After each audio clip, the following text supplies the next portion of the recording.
বুধবার সন্ধ্যায় গলফ গ্রিনে মহিলার গলা কাটা দেহ উদ্ধার হয়। রাতারাতি সেই হত্যাকাণ্ডের সমাধান করলো কলকাতা পুলিশ। গ্রেপ্তার অভিযুক্ত ভাইপো।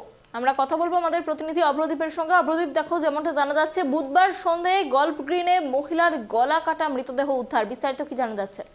একদমই, দেখো, গত 13ই ডিসেম্বর গলফ গ্রিন থানার অন্তর্গত এলাকাতে এক ভাড়াটে মহিলার গলা কাটা মাথা উদ্ধার করা হয় এবং সেই মুহূর্তেই চাঞ্চল্য ছড়িয়ে পড়ে।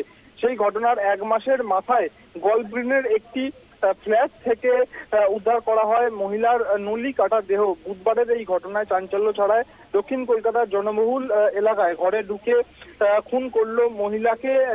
এই কি উদ্দেশ্যে আতঙ্ক গ্রাস করেছে প্রতিবেশীদের। ঘটনার তদন্তে নেমে একদিনের মধ্যেই কিনারা করে ফেললো পুলিশ। পুলিশ সূত্রে যেটা দাবি করা হচ্ছে যে টাকা ধার না দেওয়ায় মহিলাকে খুন করেছেন তার ভাইপো।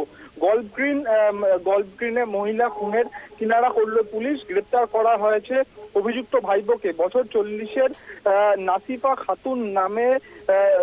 খাতুন তার মায়ের সঙ্গে লেক গার্ডেন্সের রাজেন্দ্র প্রসাদ কলোনিতে ফ্ল্যাটে থাকতেন। ফ্ল্যাটের খাটের নিচ থেকে মহিলার দেহ উদ্ধার করা হয়। পুলিশ সূত্রে খবর, বুধবার নাসিফার ফ্ল্যাটে এসে 10,000 টাকা ধার চান ভাইপো সাব্বির আলী। বচসা চলাকালীন নাসিফাই আত্মরক্ষার্থে রান্নাঘর থেকে ছুরি নিয়ে আসেন। সেই ছুরি কেড়ে পিসির গলার নলি কেটে দেয় ভাইপো। সেই দেহ লুকিয়ে রাখে খাটের নিচে। পুলিশ সূত্রে দাবি, জেরায় খুনের কথা স্বীকার করেছেন তিনি। বুধবার এই খবর পেয়ে তদন্তে নামে গলফ গ্রিন থানা এবং লালবাজারের গোয়েন্দা শাখা। স্নিফার ডগ নিয়ে তল্লাশি অভিযান চালায় পুলিশ। নমুনা সংগ্রহ করেন ফিঙ্গারপ্রিন্ট এক্সপার্টরা।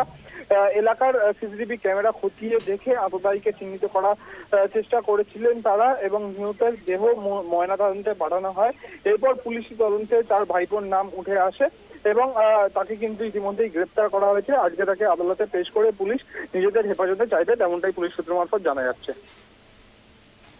অনেক ধন্যবাদ অভ্রদীপ আমাদের সঙ্গে থাকার জন্য। ওনারই এক বন্ধু খবর দিয়েছে, কালকেই কথা হয়েছে। কালকে আমাদের বাড়িও গেছে, গিয়ে আমার ওয়াইফকে বলেছে যে কি খাবার দিয়ে এসছে, পাস্তা খাবার দিয়ে এসছে বলেছে। আর কালকে জন্মদিন আছে, বলেছে আজকে তুই খেয়ে নে, বলে সাউথ সিটিতে এসে কালকে কেক কাটবে বলেছে।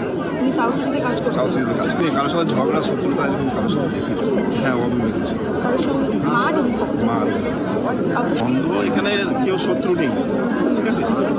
এই বাড়িতে থাকে, আমরা মাঝে মধ্যে আসি, দেখে যাই। হ্যাঁ, আজকে হঠাৎ এরকম হয়েছে।